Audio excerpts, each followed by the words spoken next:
في الملاعب العدسات عادة بتكون في ايد رجالة، لكن الصورة بتتحكي من زوايا كتير. ضيفتنا النهاردة قررت تكسر القاعدة وتنزل أرض الملعب كمصورة رياضية في مساحة مزحومة بالتحديات وأحيانا الرفض. من أول بطولة تغطيها لحد لحظات وقفت فيها لوحدها وسط عشرات المصورين. ضيفتنا مش بتوثق بس مباريات، لكنها بتوثق رحلة ست بتحاول تثبت وجودها في مكان مش معمول للستات. في الحلقة دي من كلاكيت نسوي بنحكي عن الصورة واللي ورا الصورة. ضيفتنا النهاردة اللي مشرفانا في المحافل الدولية وئام مصطفى. أهلا يا وئام. مهنة التصوير طول الوقت بيسيطر عليها الرجالة، ومساحات الستات وتواجد الستات فيها قليل قوي، بس الجميل ان في مصورة رياضة. قولي لنا بقى يا وئام، ازاي ابتديتي تصوير كورة؟ ماشي، انا هبدأ الاول مم. ان انا ابتديت تصوير عموما من مم. 2013، مم. من بداية سنة تانية جامعة. مم. نزلت تدريب، بدأت الاول تصوير صحفي. مم. بعدين يعني فضلت في تصوير صحفي لحد 2019. في 2018 انا يعني انا بحب الكورة اولا، يعني بحب الكورة جدا. يعني البيت كله يعني مجتمع على حب الكورة، وكنت بروح الاستاد من وانا صغيرة مع بابا، فحب الكورة موجود. مم. فقلت ليه ما اتخصص في حاجة انا اصلا بحبها. كان نفسي يعني ان انا اعملها، كان نفسي اكون مصورة كورة. حاولت ان انا يعني اجيب الكاميرا يعني المناسبة ليها، بس يعني ما كانش متوفر ساعتها يعني كماديات. بعد كده في 2019 عملت ده، وكانت بدايتي مع بطولة أفريقيا في هنا كانت في واو، مصر. كانت بداية عظيمة وكبيرة جدا. بداية كبيرة بقى يعني. كان احساسك ايه وقتها؟ آه، يعني كان عندي كده mixed feelings، فاهمة؟ يعني مبسوطة قوي ان انا بدأت اعمل الحاجة اللي انا بحبها، وفي نفس الوقت الموضوع برضو كان كبير. يعني اول ما ابدا ادخل في حاجه كبيره قوي وتنظيم بطولة أفريقيا. وفرق ونجوم، أيوة ده فاهماني؟ حقيقي. آم، أول مرة دخلتي الملعب تصوري؟ مم. دي كانت بصراحه bad experience، يعني اوكي. ما كانتش احسن حاجه بالنسبه لي. اول مره انا دخلت تصوير زي ما بقولك كانت في 2018. كان معايا كاميرا صغيره، يعني ما كانتش احسن حاجه، يعني مش احسن حاجه في تصوير الرياضه. فكان جنبي مصور ما، فبيقول لي الكاميرا اللي معاكي دي مش هتصور لك حاجه، انت جايه تعملي ايه هنا؟ اوكي، فروحت بقى محبطه جدا بصراحه. بس كملتي تصوير وقتها ولا ما كملتيش؟ لا، قعدت لحد ما قلت طب انا هشتري المعدات المناسبه للتصوير اللي هتخليني على الاقل ابدا بدايه كويسه. اشتريتها وبدات في 2019، يعني قعدت سنه ان مم. انا احاول ان انا اعمل ده وعملت ده يعني في تجهزي نفسك 2019. بقى ان انا تكنيكال اجهز وتجيبوا نفسي معدات. بالظبط، ان انا ادخل يعني ابدا بدايه كويسه. وايه التحديات اللي بتواجهك كمصورة رياضية؟ أه بصي، هي صعبه، يعني هي مش يعني كمهنه مم. صعبه ومجهده. تحديات كتير طبعا، منها ان انت المعدات تقيله جدا. يعني الكاميرا بتاعتي مثلا بيشوفوا يقول لي دي قدك، يعني بتبقى في طولي لحد هنا مثلا، فاهماني؟ اوكي. والعدسه طويله وهكذا. يعني المعدات تقيله، بتمشي مسافات طويله، يعني لحد ما تدخلي جوه الاستاد. مجهود برضو كبير، يعني خصوصا لو انت بتصوري لمؤسسه كبيره، مم. وبتبقي مثلا اوفيشال ليهم في بطولة او في ماتش، فبيبقى عليكي مجهود مضاعف، غير شخص رايح على بداية الماتش هيصور الساعتين وبعدين هيمشي. هنمشي. انتي بقى ممكن بروح من قبل الماتش ب9 ساعات مثلا، يا ب8 ساعات، عشان تبتدي تجهزي علشان نفسك بتصوري حاجات تانية غير غير قبل بداية الماتش يعني. اوكي. وكمان بقى طبعا التحديات اكتر ان هم الانظار كلها على بنت. بالظبط يعني. بتبقى مش اسهل حاجه برضو يعني بتبقي الوحيدة اللي بتصوري كبنوتة؟ لا، في اوقات او بطولات بسافرها ببقى في المكان كله انا البنت الوحيده. اه لكن هنا في مصر الموضوع متطور شويه بصراحه، يعني في فعلا. مصورات كتير طبعا، اوكي، عكس بلاد تانية يعني. ده شيء عظيم جدا. آه، في المجهود بتحسي ان انتي بتبذلي نفس المجهود اللي بيبذله الراجل، ولا حاسة نفسك بتبذلي مجهود اضعاف مضاعفة؟ آه، يعني ما هو قلت لك هي بتختلف على حسب انتي رايحه الماتش مم. بتصوري ايه، فاهماني؟ مم. لو انتي رايحه الماتش هتصوري طول اليوم فطبعا انتي بتبذلي مجهود اكتر من اي شخص وخصوصا تاني. المجهود في اثبات الذات. ايوه ده طبعا، لا. دي حاجه تانية، ان انتي لازم يبقى عندك consistency، ان انتي لازم هتثبتي نفسك اكتر واكتر طالما انت بتشتغل مع حاجه كبيره او مؤسسه كبيره مثلا. وبرضه عشان انا بنت اه، فلازم طول الوقت افضل ان انا ثابته نفسي وان انا اثبت للناس ان انا استاهل الفرصه دي. اغرب جملة اتقالت لك اصلا لما دخلتي المجال ده من الرجالة يعني؟ دايما بيتقال للستات كده كلام فظيع، وعلى السوشيال ميديا مش عايزة اقول. بصي، هو في كونسبت كده عند ناس كتير يعني، ان الستات ما بتعرفش تصور، مهما عملوا مهما وصلوا مش هيعرف يصور زي. وما بيعرفوش يسوقوا وما بيعرفوش بالظبط. يطبخوا وما بيعرفوش اي حاجة واحنا اللي علمناهم كل حاجة. فلما بتعملي يعني لما بتنجحي او بتوصلي لحاجه برضو هو بيبقى في مرحله دينايل شويه، هو مش عايز يتقبل الفكره ان انت وصلتي لحاجه او عملتي حاجه اه، يعني. بيحس اصلا ان انتي بتاخدي حتة من مكانه بالظبط المكتسب، عنده يعني. استحقاقية تجاه ايوه كل يعني هو حاجة. عنده الاستحقاقيه ان انا المفروض انا افضل منها، انا استاهل ان انا اكون في المكان ده. وهي ما تستحقش ان هي حتى تجرب. الكاميرا بتحمي ولا بتعمل مشاكل؟ الاثنين ازاي؟ يعني. في حاجات مثلا انت هتيجي تصوريها او هتغطيها، انت لو انت شايله الكاميرا هيفضلوا الناس يقولك لا لا لا مش هينفع تصوري، مش هتعملي، فاهماني؟ اه. وساعات تانية الكاميرا بتثبت انك صحفي فانت ليك الحق انك تكون متواجد، فهنا بتحميك. وفي اه، اوقات تانية بتبقى مش احسن حاجة عبء ان انت وضرر. تكون صحفي في الوقت ده او مصور عموما.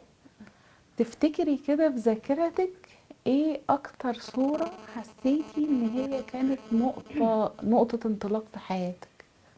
في 2019 مم. لما بدأت اصور، صورت صورة لساديو ماني كان بيربط الشوز بتاع طفل هما بيبقوا ماسكين الكور، مم. فلقى ان الشوز بتاعه مفكوك الرباط بتاعه فوقته وربطه له، فصورت الصورة دي. ف it went viral بقى في كل العالم يعني. لقيت مخضوضة بقى، انا اول مرة اصور فمش فاهمة، ناس كتير بقى بتكلمني من كل ده مكان عايزين الصورة دي. الصورة دي كانت بالنسبة لهم يعني مهمة، ومن ساعتها انا اتعرفت وبدأ يجي لي شغل اكتر وهكذا. حسيتي ان الفرق يعني وانتي بتحكي لي قصة الصورة حسيت ان فعلا الحاجات سوري. حسيت انه الحاجات اللي فيها ابعاد انسانية هي اللي بتلقط مع الناس اكتر. ده حقيقي. فهي لقطة كده حسيت ان كان فيها سنس مختلف يعني. ده حقيقي. طيب، ايه اصعب الاوقات اللي مرت عليكي في شغلك؟ هي بتبقى فيها اوقات كتير بصراحة. لو انت يعني لو انا ببقى مثلا مصورة رسمية لجهة معينة، وببقى مثلا واخدة تصوير بطولة كاملة، مم. ف يعني مثلا لو عندي فوتوشوتس للفرق، مم. بيبقى انا لازم هشتغل طول اليوم، لازم اكون انا مهيئة نفسي ان انا هشتغل اكتر من 13 ساعة في اليوم. يعني لو مم. مثلا عندي 5 فرق هصورهم النهارده يبقى مم. متحدد 5 فرق هروح لهم 5 فنادق، هعمل السيت اب 5 مرات. وفي اوقات كنت لوحدي خالص، كنت بعمل السيت اب كامل بباك دروب بلايتس بكل حاجه عشان اصور اللعيبه والفرق. بيبقى مثلا من الساعه 7 الصبح لحد مثلا 12 واحدة بالليل. يا فبتبقي خلاص يعني. انا حسيت بالاجهاد وانت لا، بتحكي بصراحه. يعني تعملي سيت اب 4 5 مرات، بعدين تهديه وتعمليه تاني وهكذا يوم كامل، بيبقى دي من اصعب كنت الحاجات. بتهيئي نفسك ازاي عشان تستحملي الوقت الطويل ده والمجهود ده؟ آم، يعني كده كده التصوير بالنسبة لي هو متعة، يعني أنا بستمتع وأنا بعمل ده. فبهيأ نفسي إن أنا بعد لما هروح هشوف مثلا النتيجة اللي أنا عملتها دي، شوف إن الصور عجبتني مثلا أو كده، فهكون أنا satisfied أكتر. حلو جدا.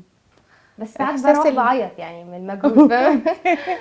بس احساس الانجاز بيهون، واحساس أكيد ان طبعا. انت انبسطتي بالحاجه اللي انت عملتيها. لو والفيدباك كمان بيفرق، يعني فيدباك من ده الناس، حقيقي. من الشغل بتاعك هكذا بيفرق معاكي، فبيديكي بوش ان انت هكمل، فاهماني؟ حلو قوي. لو رجع بيكي الزمن هتختاري ان انت تنزلي تصوري في الملاعب برضو؟ بس كنت هعمل كده بدري شويه، يعني ما كنتش هستنى وقت من 2013 ل 2019 عشان ابدا ان انا اتخصص في الرياضه. اوكي. يعني حاسه ان انا فاتتني حاجات. لا انت لسه بتعملي حاجات عظيمة وهتعملي حاجات أعظم. اتمنى. طيب، في العموم كمصورة آه، كورة ست، بتحسي إنه الملعب مرحب بالستات عموما كمشجعات وكمصورات ولا لأ؟ بصراحة إن كمشجعات لحد دلوقتي لا خالص. مش بيرحب يعني بالستات خالص. لا، يعني حتى مم. على الفيسبوك بتلاقي دعوات اللي هي حاجات كده، اللي هي سيب لا للنساء في المدرجات مثلا، اه يعملوا بالظبط. هاشتاج كده قبل الماتش. لا، ومن يعني فترة كان نزل بيان من النادي الأهلي بيقول إن الستات مش ما ينفعش يقعدوا في التالتة شمال. يعني فاهماني، يعني هي مش حكر، يعني بنشوف بره في العالم كله الرجاله جنب الستات وكلهم بيشجعوا الفريق وبيحبوا الفريق، فاهماني؟ اه لكن احنا هنا انا عايز، لا معلش، اصل المدرج تالتة شمال او تالتة يمين ده هيبقى بس للرجاله، مفيش للرجال. بنت هتدخل. ف اه وبيقولوا مبررات غريبة، يعني بيقولوا مثلا ايه، احنا بنعمل كده علشان نمنع التحرش، عشان نحافظ على يعني في البنات. التانية مش هيتحرشوا بيا، وفي الأولى وفي التالتة يعني بالظبط، التالتة شمال. متحرشين متجمعين في التالتة يعني. والله فاللي هو يعني ابسط رد، يا جماعة حافظوا على النظام مش هيحصل تحرش. يعني بالظبط يعني. هو مش علشان في تحرش وفي استهداف للستات ان الستات لا تشتغل ولا تنزل تعمل حاجة تبسطها يعني. لا، يعني طبيعي ان دي حاجة انت بتحبيها، بتعمليها بدافع ان انت بتحبيها، بتروحي مثلا ورا الفريق بتاعك، ورا النادي عشان انت بتحبيه وعايزة تشجعيه، مش عشان في ناس طبعا بتروح علشان تتصور او هكذا يعني، بس بس بس جميل فاني برضه. تمام. اه يعني بس الأغلبية بتكون رايحة، بيبقوا هارد كور فانز رايحين عايزين يشجعوا فعلا من قلبهم، عايزين الفريق اللي هم بيحبوه يشوفوه بيكسب او هكذا. ف ده يعني حقيقي. بس الستات برضو بتثبت نفسها برضو، يعني بيروحوا برضو بالظبط. احنا موجودين برضو. اه واحنا بنقول للستات روحوا، ما يفرقش معاكم حاجة، روحوا بالظبط. خدوا حقكم بالظبط. عادي. بما ان احنا اتكلمنا عن النقطة دي في السياق اللي احنا كنا بنتكلم فيه ده، اسخف تعليق جالك على السوشيال ميديا او انتي بتصوري، التعليقات الذكورية اللي احنا كنا بنتكلم عنها دي؟ كانوا بيقولوا مثلا بص قاعده ازاي جنب الرجاله، يعني انا قاعده في مكاني ومش لازقه في حد، قاعده وبصور مثلا الكاميرا بتاعتي وبصور. اه مثلا اي صوره نزلت ظهرت مثلا في التلفزيون ان جاب الكادر على المصورين، اه يجيبوا صور للبنت اللي قاعده، بص هي ايه اللي موديها ليه قاعده وسط الرجاله، يعني ده شغلي، انا قاعده بالظبط. بعيد واخده برضو، يعني في مسافه بيني وبين الشخص اللي جنبي، يعني مش زي ما بيطلع في التلفزيون، بيبقى في مسافه عموما. مم. ف يقول لك لا بص هي قاعده وسط الرجاله ازاي، هي قابله ده على نفسها ازاي وهكذا، الناس مش مم. مقتنعه ان ده شغل يعني. وده عادي يا جماعة، ده عادي ما انتوا يعني. بتقعدوا جنب الستات في المواصلات يعني. اه هو يعني في في مصر مشكلة يعني عادي في المواصلات ومش عادي في فهي الشغل. عادي في حاجات معينة، فاهماني؟ عادي ان هي بالظبط. الست تنزل في السوق تبيع، لكن مش عادي ان هي تبقى سكرتيرة، بس مش عادي ان هي ست تبقى مديرة، مصورة أو مش عادي تبقى مديرة. بالظبط. مصورة، لا. لا فظاع. ما لقوش في الورد عيب، قالوا له يا احمر الخدين. آه، هو كان في سؤال كنت هسأله لك، ايه هي صورة الحظ بالنسبة لك؟ بس احنا عرفنا صورة الحظ اه، هي بالنسبة لك صورة ساديو ماني. ساديو ماني. وايه الصور اللي اخدتي عليها جوائز؟ آه بصي، كانت برضو في نفس البطولة. آه كانت صورة برضو 2 لعيبة كانوا في أكشن معين، وواحد بيشد الرباط بتاع الشورت بتاع اللعيب التاني، يعني كانت أكشن كده. دي أخدت عليها جايزة يعني برضو في أول ما بدأت. حلو فكان قوي. الموضوع ده كان دافع عموما بالنسبة لي إن أنا أكمل لحد دلوقتي. جميل جدا. انا بحب الذكريات المرتبطة بالنجاحات. مم. ف في يعني اصدقاء ليا بيعملوا حاجة اسمها حوائط الانجازات. مم.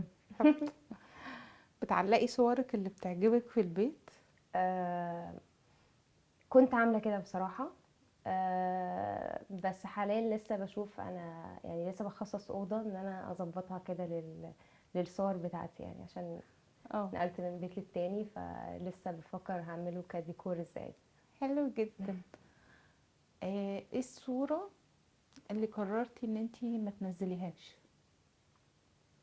هي بتبقى صور بصراحه كتير يعني. آه، من ناحيه ببقى شايفاها من ناحيه مجتمعيه او ناحيه اخلاقيه، الناس هتبدا تتكلم على الشخص ده بشكل مش مش احسن حاجه. كويس. يعني لو ست مثلا لابسه نقاب مثلا مم. وبتشجع بقى بطريقه مم. جامد وبطريقه معينه، في حاجات انا مثلا بقول لا، انا مش هنزل ده علشان عارفه الناس هتهاجم الشخص ده قد ايه مم. وهكذا. فساعات بقول حتى لو عجباني ممكن ما انزلهاش. فكرة الإجابة دي بسطتني قوي. فكرة إنه الضمير المهني مم. والمعيار الأخلاقي كمصورة ده شيء جميل جدا، لأن احنا طول الوقت بنلاقي المصورين بيطلعوا بلقطات وحاجات بتسيء للناس مم. وبتقتحم خصوصيتهم، على الرغم من ان انتي بتلقطي صور في مساحات ان بابليك، بس بتراعي ده شيء اخلاقي ومهني جدا جدا يعني. فبجد احترمتك جدا. شكرا. آه، طيب. التصوير الرياضي مهنة شاقة زي ما اتكلمنا، وفي بنات كتير ممكن يكون عندهم شغف بالتصوير ده. تحبي تقولي لهم ايه؟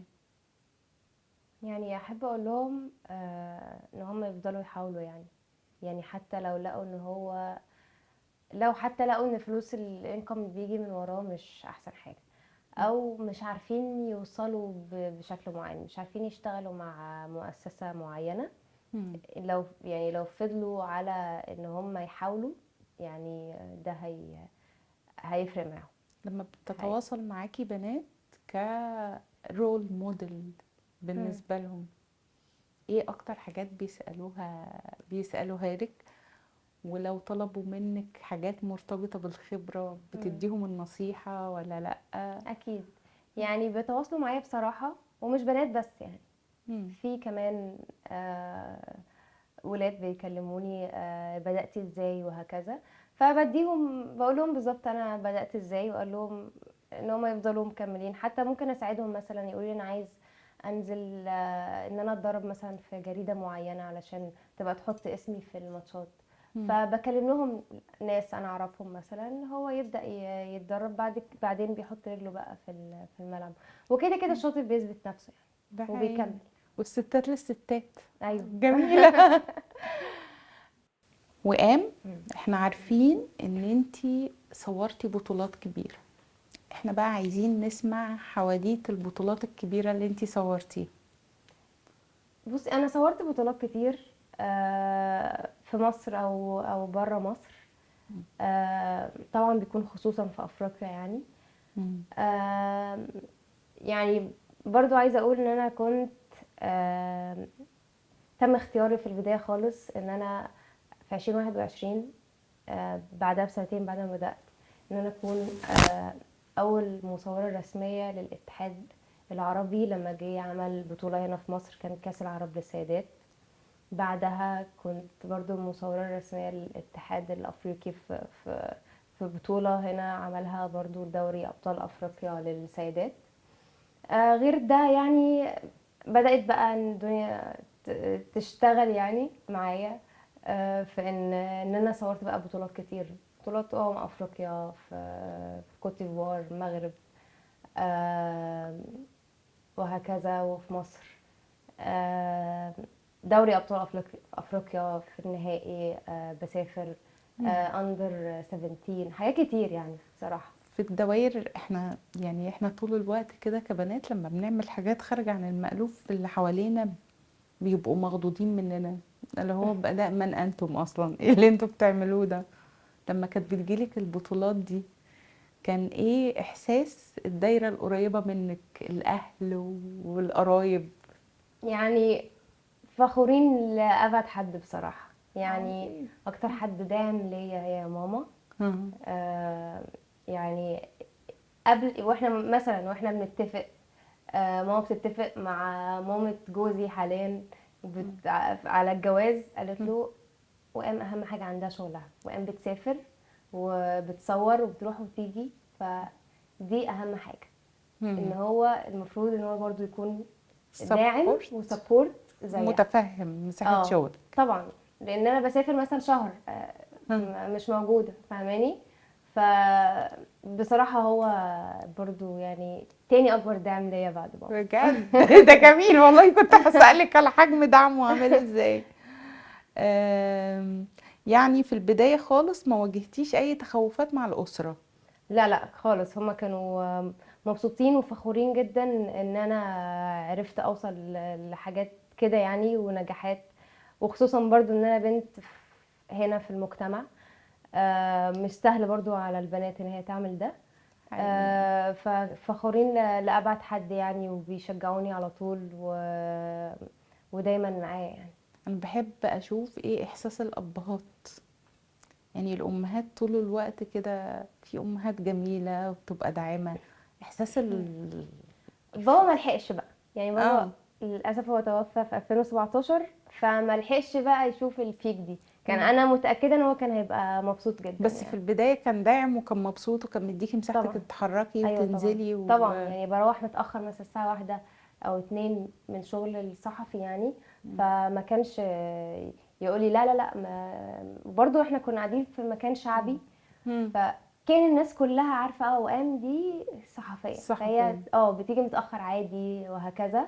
وبرضه هو بقى يعني كان بيشجعني بصراحه عرفتي وكان تفردي مساحة سيطرة، لأنه بالظبط. احنا لينا صحبات بنات كتير مصورات كانوا بيواجهوا تحديات من ناحية أهلهم، ايه اللي انتوا بتعملوه ده، امم. انتوا هتنزلوا تلفوا وتجروا وتتنططوا وبتاع، وواحدة بنوتة مرتبطة بحد فيقول لها لأ انا الست ما ينفعش، والست مش عارفه ايه وبتاع، وبينتهي الامر انه في مواهب فعلا كويسه جدا بتختفي. بتختفي وبتندفن تحت شويه كلام، آه يعني لا يسمن ولا يغني من جوع يعني. بالظبط. فالحقيقه التجربه دي بتدخلاتها الإنسانية حاسة ان هي هتبقى دافع كبير جدا وتجربة تستحق الاحتفاء. ويعني احنا فخورات في كلاكيت نسوي ان احنا عملنا حلقة معاكي، والحلقة دي كمان هي بتوثق وتأرشف لستات متحديات مختلفات. نورتينا يا وئام. والله انا انبسطت جدا ان انا كنت معاكم. وانا كمان انبسطت جدا جدا وشرفتينا ونورتينا. شكرا.